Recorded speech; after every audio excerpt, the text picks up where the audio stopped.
pass it to you, Rich, because I know you're all about Coach Prime. I'm all about Coach Prime. And yes, I believe him now. I believe him now because it's still being called the Deion Sanders Coach Prime experiment. Well, hold on. Danny and I were talking off the air. Yeah. And just the whole narrative of, well, it's not about Coach Prime. I'll tell you why it is. But, Danny, you and I were talking about how in the NFL versus college football is about the coach. Exactly. One of the big differences between college football and the NFL is that in college, obviously, the players keep changing constantly, but the coach remains the same, and the coach is usually bigger than life.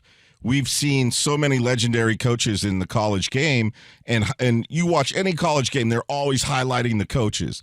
You don't really see a lot of that in the NFL because in the NFL, we're all about the players. Yeah, and the coaches are kind of secondary after the players. In the NFL, it's about the players, and if a coach doesn't win, they'll change the coaching staff. They'll change the whole front office. They'll do everything. In college, they recruit. They set up. Yes. It's more college about players come and go. What do they always say? A college program. No one says like an NFL program. It's like, hey, you got a coaching staff. If they don't win in a year or so, if they draft poorly, grand opening, grand closing. Look what happened in Arizona. Cliff Kingsbury, the GM, they were in and out. It's like, yeah, you don't win, you're out. It's different in college. And I think what's happening with primetime, Coach Prime, Deion Sanders is obvious. People resent Deion Sanders because he has an energy and a vibe that doesn't go along with the boring-ass traditions of a lot of old-school college football heads. Mm-hmm. It's like when people make a change. If you go to a new company, whatever you do for a living, if you're like, hey, have you guys ever tried this? A lot of times you hear people say, no, we don't do that around here. Deion's asking, well, why? And when you ask why, he's pushing boundaries. Sometimes the answer is like, listen, we just don't. Well, why not? Well, why not? Well, just, around. And the answer usually is people are lazy because they don't want to do it, or they weren't innovative enough to think about it, or no one ever pushed that boundary. In business, too, you notice that it's easier to say no than it is to try something different. A lot of times when you approach the boss or anybody with something new, it's just the default answer is always going to be no. It's just easier to say no. That's why. And I'll applaud the people here at Fox Sports Radio because anything we've said, hey, have you guys ever done this? No, we haven't. Let's give it a shot. A lot of times you go to a place like, hey, can we try this? We don't do that around here. So with Coach, not to kiss ass because my dad always says, hey, why are you kissing so much ass? In my family, anytime Covino does in my something family, kind, it's the biggest form of weakness. Like, hey, don't be kissing ass. We're not kissing ass. That is the biggest difference at Fox Sports. It is, but in all fairness, once they get sick of you guys or one of you guys missteps, they're going to start saying no to you. Yeah, I bet. We're still the new girlfriend? Yeah. We're still the new girlfriend who haven't gotten in a fight with anyone yet. But, Joel, that is true in Covino's family. If you are kind to someone, it's not kind. It's, why are you kissing ass? Kissing ass. Because, you don't garner a lot of respect. If you're kissing ass. So my family, they do it right in front of the person, too. Oh, really? Just to butter him up? Why are you kissing his ass? Make him get his own plate. Oh, they call that person out? Yeah. Wow. So I just think a lot of times what you see in any company, any sport, anything, if someone does something unconventional, instead of embracing it, instinct one is to say, we don't do that around here. Sorry. Well, we don't know. That's not how we do it. There's no budget for that. We can't. Sorry. No. I remember one time we wanted a carve out in one of our contracts at SiriusXM to do something else when we were working there. It was like, hey, can we? Oh, well, we don't really do that. Well, why not? Well, let's start doing that. Right? I mean, it's like we don't do that. Deion Sanders, he's not in the coaching community that we're used to, right? He's not one of these names that, goes for a national title, changes a college twice in their career, and has a legacy. That's not Coach Prime. Right. He doesn't fit into any of the standard mold anyway. And even though and nothing about him does. Even though he played in a World Series and an NFL game on the same day, even though he's a Hall of Famer and one of the smoothest dudes to ever play sports, dancing into the end zone. A difference maker since day one. Because he's not from that old school, let's be honest, like the college club of old school coaches. There's a sense that he didn't earn it. And it's like, I don't believe in that, man. He's doing things in a new way, And people either hate that or love it. There's a lot of nerdy sports writers that are straight up like, well, slow down. He hasn't done anything yet. Well, we don't want to be like Danny G often says. You don't want to be prisoners of the moment. He sounds just like that. Yeah. I think you guys are just prisoners of the moment. Yeah, Like, first for of we all, I know- don't sound anything I know, like but that. for all we know, and I am buying. Like I said, I'm buying. I'm buying into Coach Prime. Let's go. Again, 21-point underdogs. Nice win.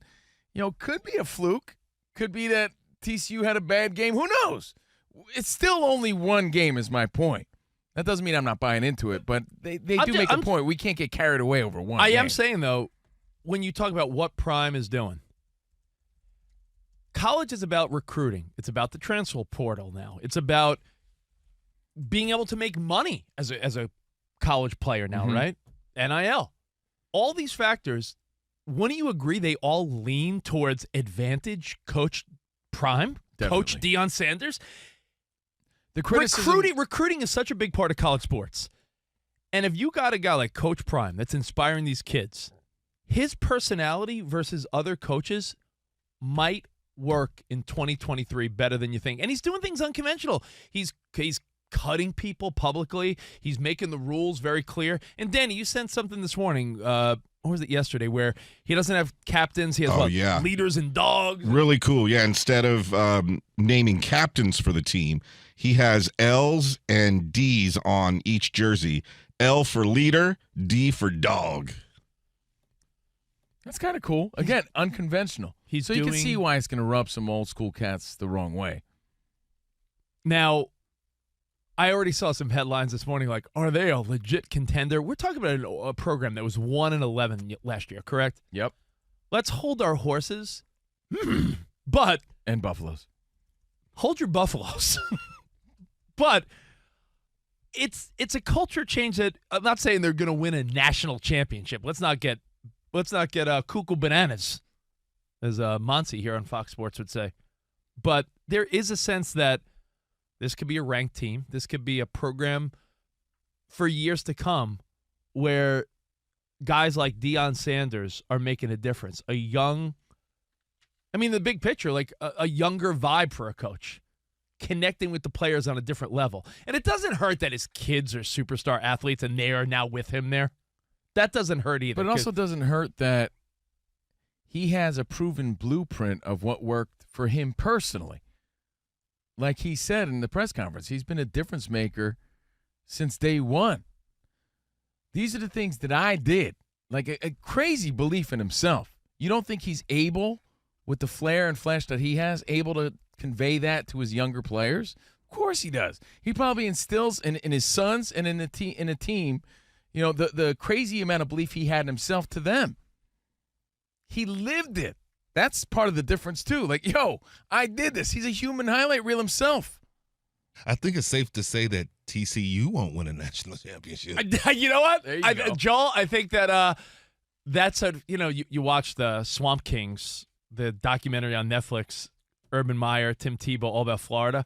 That pressure in college football that if you lose one game, that could just be the season right there. I know the expanded playoff gives you a little wiggle room where you can lose a game now, maybe one. But when you lose your first game when you were a 21-point favorite, your chance of a college playoff might already be donezo, unless they get super hot. So he told you they were coming. Do you believe him now? So ask yourself this question, buddy boy, and then we'll move on to the NFL. And I'm curious what Nick thinks. I know Nick Cope does some college football stuff. They're playing at home against Nebraska next week.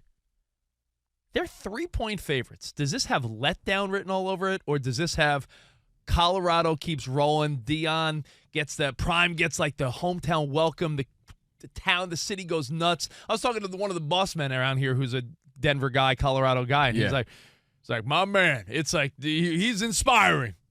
What are you thinking, Nick?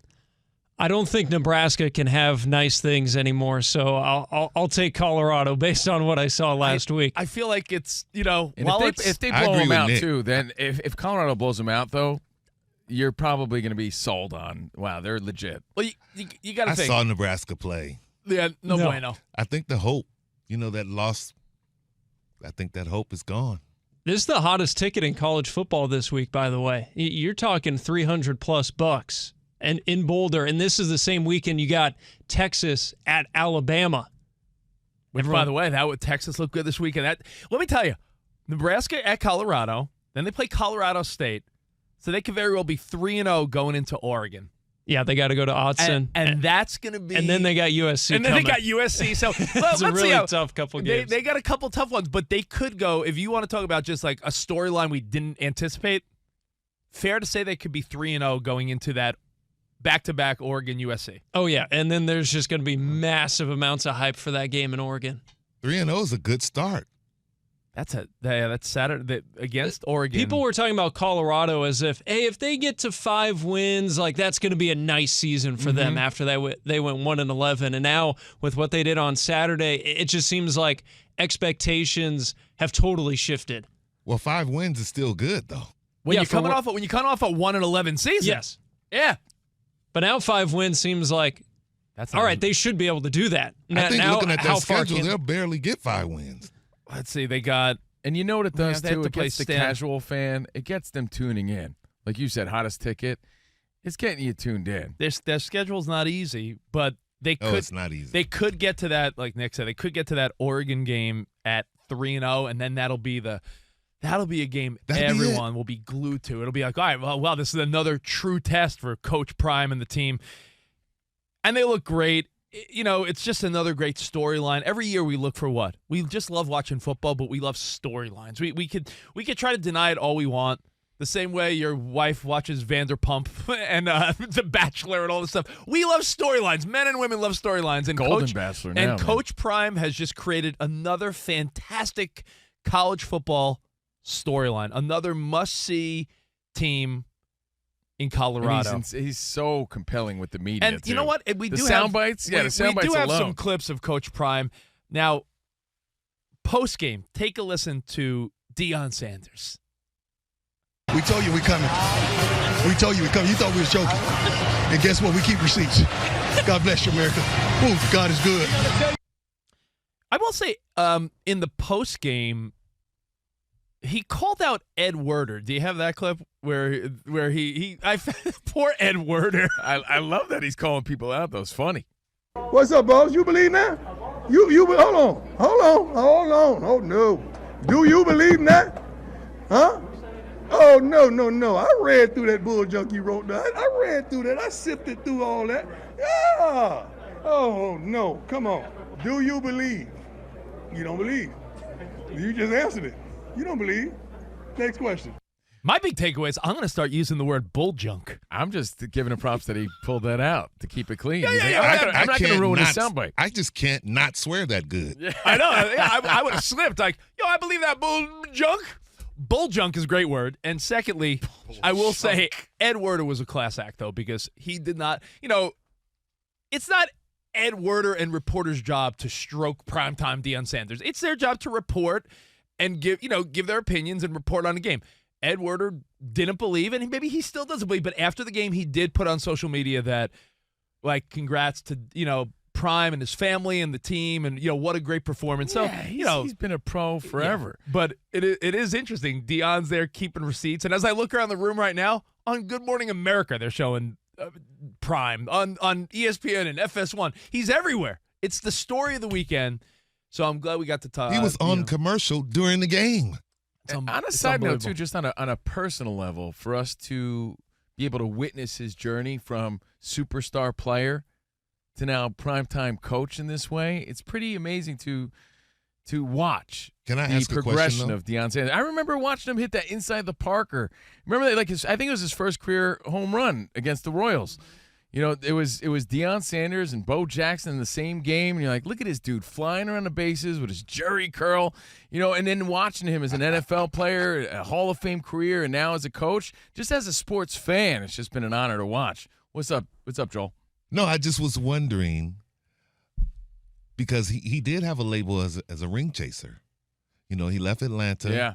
And then, remember he had the Both commercial with Jerry. But how did he escape that stigma of a ring chaser? like, let's just say LeBron goes and gets a team in Vegas. I don't. You know what? I never thought of him as a ring chaser as much as the final ingredient. Yeah, I looked at him as like he was the weapon they needed. Yeah, that's how I viewed it as a fan. Yeah, But he couldn't get it in Atlanta, right? No, and he bailed. But it is funny. I remember when he went back to the Falcons, when he went back to Atlanta for the first time. We forget when players used to be honest with the media. Like, he straight up was like, yo, this is my place, this is my house still. And he was very adamant that he was a big deal. And I'm a big 49ers fan, and so is Nick on the update. And when he came to the 49ers, that was what, that Dallas Cowboys team that the Niners it was their kryptonite. They just, no matter how, Steve Young could go 14-2, and they could be clearly, hands down, looking unbeatable. Dallas couldn't get past the Cowboys, and then they add primetime, and that was the year. Steve Young finally got that monkey off his back, like they say. Remember that famous clip where it's like, take the monkey off my back. So you got to give Prime credit where it's due. And, hey, listen, I think it's great that Week 2 isn't a powerhouse and Nebraska's a winnable game, because then it just keeps, what it's like. Keeps the momentum, keeps the fun storyline going. I don't want to compare Colorado to like a Jake Paul, but what is the lure with Jake Paul and like a Logan Paul? Like, keep winning, even if just because when you lose, the vibe is sort of over, right? Like when the Paul brothers lose in the octagon or ring, it's sort of like, all right, well, that little fun hype is over. I think as long as Prime in Colorado could win a few more games, each week it just builds up that hype a little more and a little more and a little more. And if we could get to that Colorado at Oregon game on Saturday the 23rd, if they're 3-0 going into that game, it's just going to be a fun must-watch game. And it'll be like, ooh, what can they do? And I think that is what we should all be rooting for. Sorry, Nebraska fans. Next week, we need Colorado to win. In fact, cover the